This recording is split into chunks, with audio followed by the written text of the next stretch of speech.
បងនេះផ្សារលើធំថ្មីខេត្តសៀមរាបណាបាទផ្លូវជាតិលេខ6អញ្ចឹងនេះគឺផ្លូវចូលទៅដីរបស់យើងណាខ្ញុំនឹងបង្ហាញវីដេអូ detail នៅពីទីតាំងដីផ្ទាល់បាទដីនៅជាប់ផ្សារលើធំថ្មីខេត្តសៀមរាបលក់បន្ទាន់បងប្អូនបាទដីនេះគឺជាដីអាជីវកម្មនៅក្នុងផ្សារតែម្ដងបងណាបាទហើយខ្ញុំថតពីខាងក្រោយដីដោយសារតែខាងមុខអ៊ូអរខ្លាំងពេកបាទហើយនេះខ្ញុំបង្ហាញបាទពីរបងនេះទៅបាទ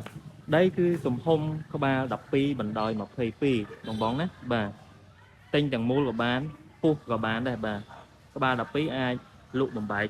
បាន3ប្លង់បងបាទពីមុនបាទគេឲ្យគាត់90,000អត់លក់ឥឡូវនេះបាទគាត់ត្រូវការលុយលក់តែ65,000ទេអាចចរចាបានបាទហើយបច្ចុប្បន្នមានចំណូលស្រាប់$2,000ពីការជួលបាទនេះគាត់ជួលឲ្យគេ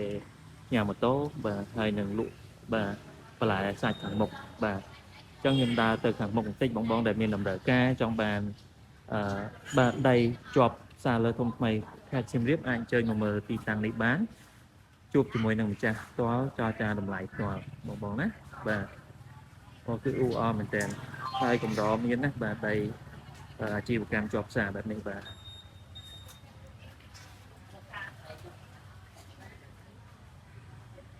ទៅក្រោយបាទប្លង់រឹង100%បងមុខមុនបានមុនសូមអរគុណបាទ